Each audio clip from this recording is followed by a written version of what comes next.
We were sailing back to Southampton after a 2-week stint around the Canary Islands. This cruise went particularly well as there were no complaints about my lights in passengers' eyes. I had no bullshit arguments with other crew members, and forgive the pun, the cruise was plain sailing.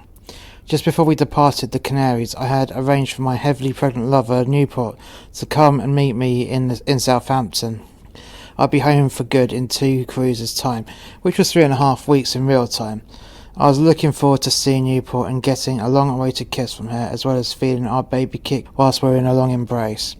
I decided not to go to the crew bar that evening, so I'd be awake as the ship docked at 7 a.m, which allowed me to meet my lovely Newport at her hotel bang on 8 a.m. Plus, it wouldn't go down well if I met Newport stinking of hangover and a party from the night before. It was 3 a.m. when I heard the bridge do a shipwide all-cabin broadcast. The double bong chimed, followed by the captain's voice. "This is the captain. All managers and assistant managers, please report to your workstations immediately." This was not good. I threw on the nearest clothes to hand and ran down towards the entertainment office. On my way to backstage, I bumped into the other 3 assistant production managers and the production manager. All 5 of us made our way to the production office, where we were briefed by the entertainment manager. "We have a missing passenger," said the entertainment manager. "All venues must be checked. Every cubby hole, every cupboard, every removable panel, everywhere." The production manager immediately said, "Rupinder, you take the aft lounge. Noiseboy, you take the mid lounge. Lights and stage, you take the theatre, and I'll take the sky bar and pool deck. As soon as you checked your allocated areas, phone the entertainment manager." We all left in double time to complete our tasks. I was at the control room and auditorium, as well as the power room, whilst the technical stage manager looked backstage, the grid and the pit. I ran to the back of the auditorium and closed the fire screen doors to stop anyone from coming in whilst I was checking the area. I went into the control room, switched all the auditorium lights on full, as well as the stage working lights. I looked under all the long workbenches, then walked down to the sound perch. No one was there. I left the control room and went to the port side of the auditorium, checking the chairs and the floor. I ran through the stage right passage and went up to the spiral staircase to the Juliet balcony. No one was there. I ran back down the spiral staircase and re-entered the auditorium. I passed in front of the stage and went through the stage left passage backstage. I ran up the spiral staircase to the power room, and yet again, no one was there. I left the power room and opened the door to the stage left Juliet balcony. Once again, no one was there. I returned to the spiral staircase and ran down and came back to the auditorium. I ran up to the starboard side of the auditorium, checking the stairs and the floor. Once again, no one was there. I re-entered the control room, picked up the phone and dialed up the entertainment manager and reported the auditorium clear. I was instructed to return to my cabin and search the cabin. So I did. 10 minutes later, the double chime of the ship-wide page sounded once more, followed by the captain's voice. "All crew must now check your cabin for signs of a missing passenger. If you find someone that shouldn't be in your cabin, you must phone the bridge immediately." I didn't check my cabin again because I knew already that there was no one in there. Another 10 minutes had passed and I could feel the ship making a sudden sharp turn. The ship lurched to the starboard side. All the crap floating around my desk slid off onto the floor. The ship's alarm sounded with the ship's horn 3 times. Then the following shipwide announcement came over the speaker. "Attention, man overboard, man overboard. Recovery teams report to your stations." It may seem heartless, but I went back to sleep. There was nothing else I could do to help. All the qualified crews were out on the recovery boats, and they launched an additional 4 tender boats to search the English Channel in the dark and cold.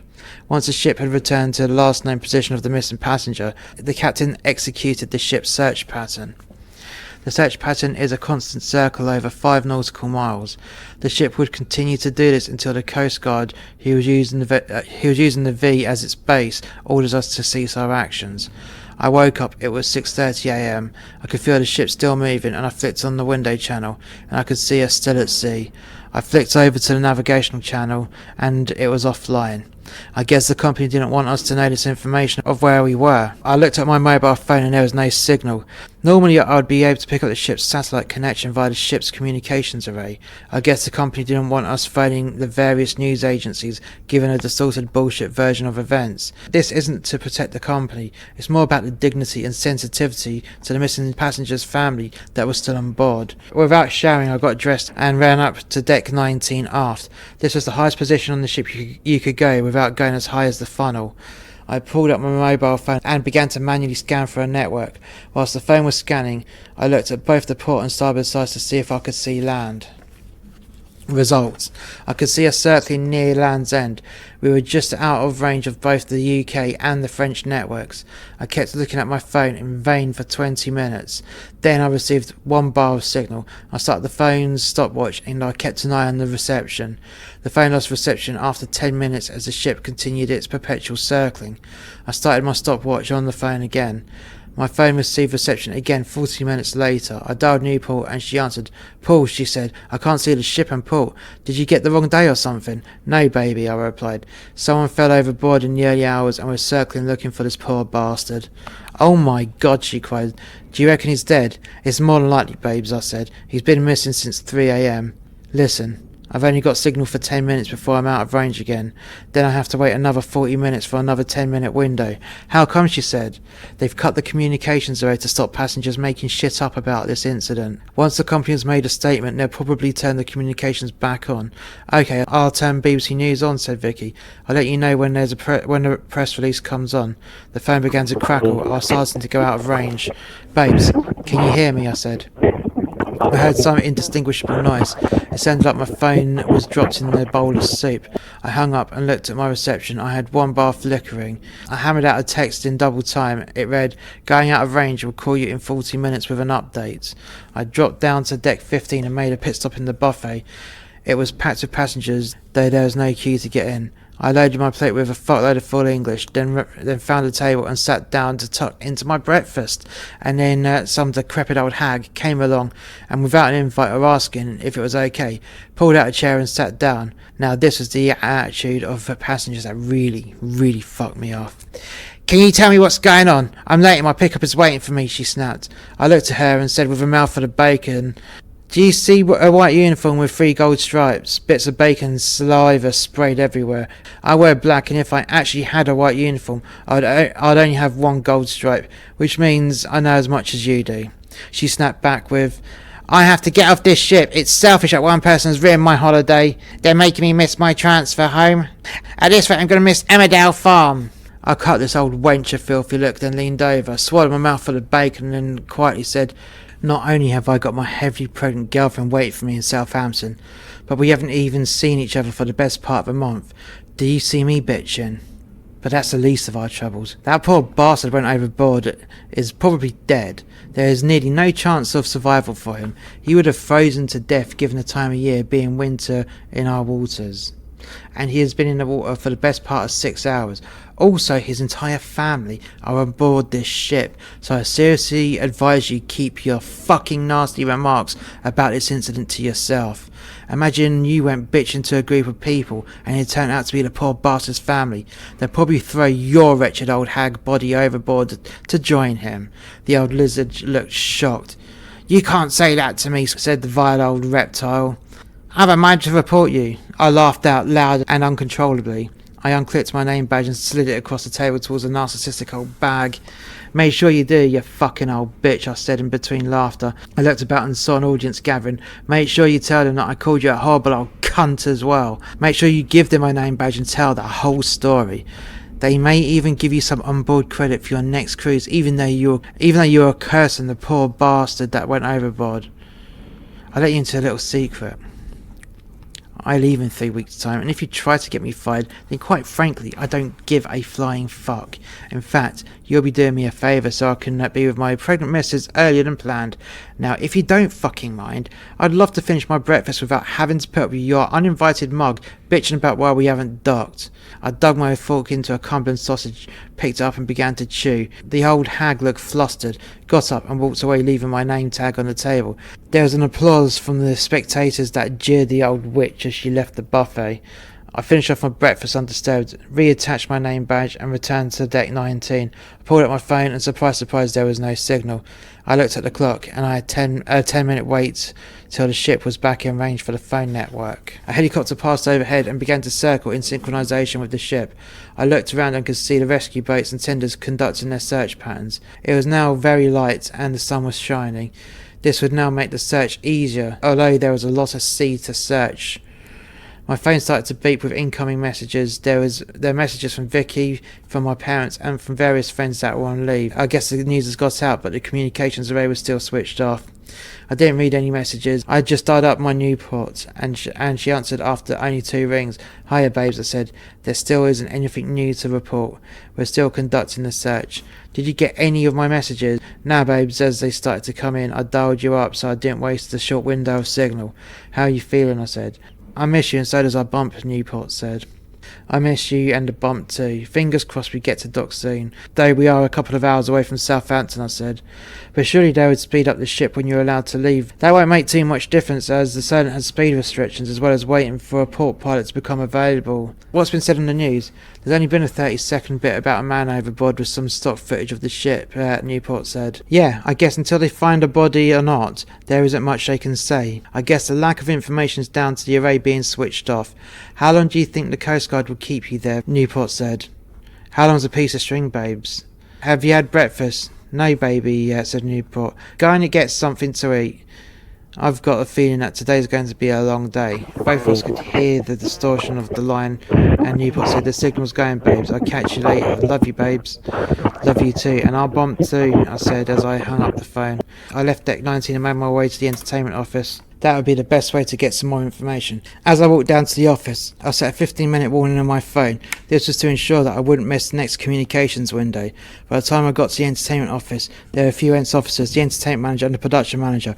I went inside and closed the door. "Guys, keep this on the down low, but if you need to use your phones, you've got a 10-minute window in about," I looked at my phone, "30 minutes time if you go to Deck 19 aft." "How do you know that?" said one of the ENTS officers. "Well, this morning I went to the highest point on the ship, observed how the ship was circling, and waited till I got signal, then timed it," I said with a smug look on my face. "Just keep it under your hats, because the more people, the less signal." The production manager called me over, and I went over to his desk. "Paul," said the production manager, "keep this under your hat. I've been sent the security feed of what happened. What do you make of this?"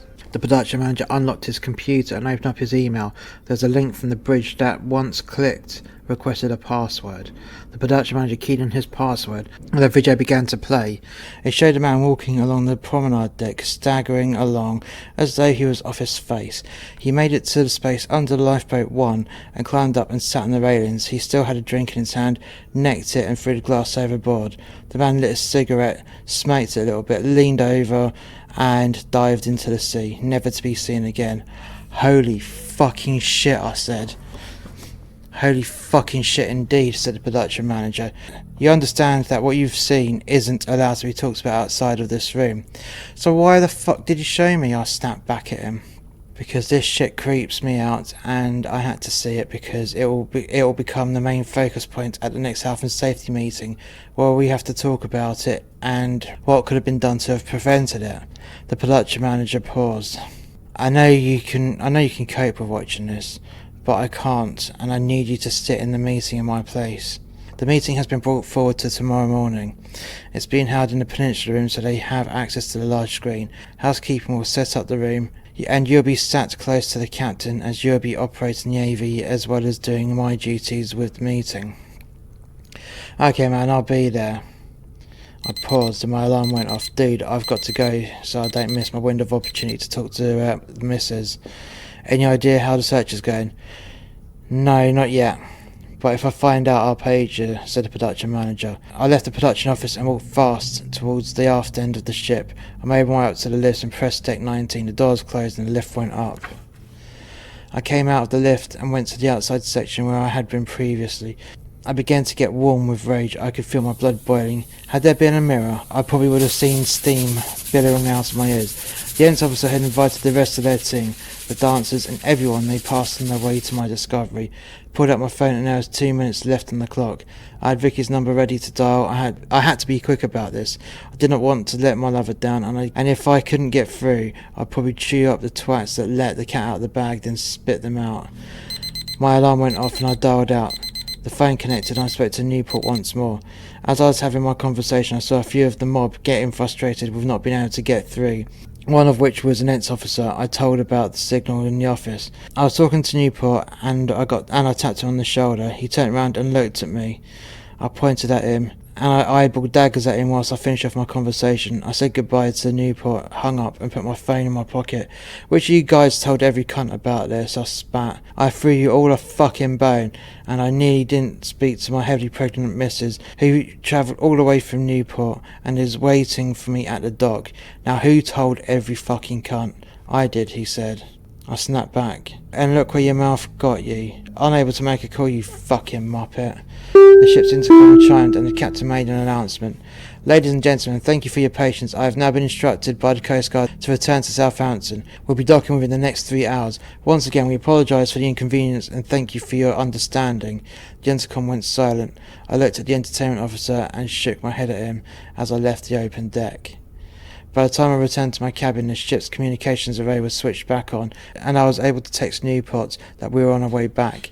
I remained in my cabin, swilling beer until the ship docked. We finally were allowed to leave the ship. I darted down the gangway, through the terminal, and out of the doors where I saw Newport, hugged her and kissed her, and then told everything I knew. It would be 3 more weeks till I was home. 3 long weeks, so I made the most of the short time I had with Newport and our kicking bump.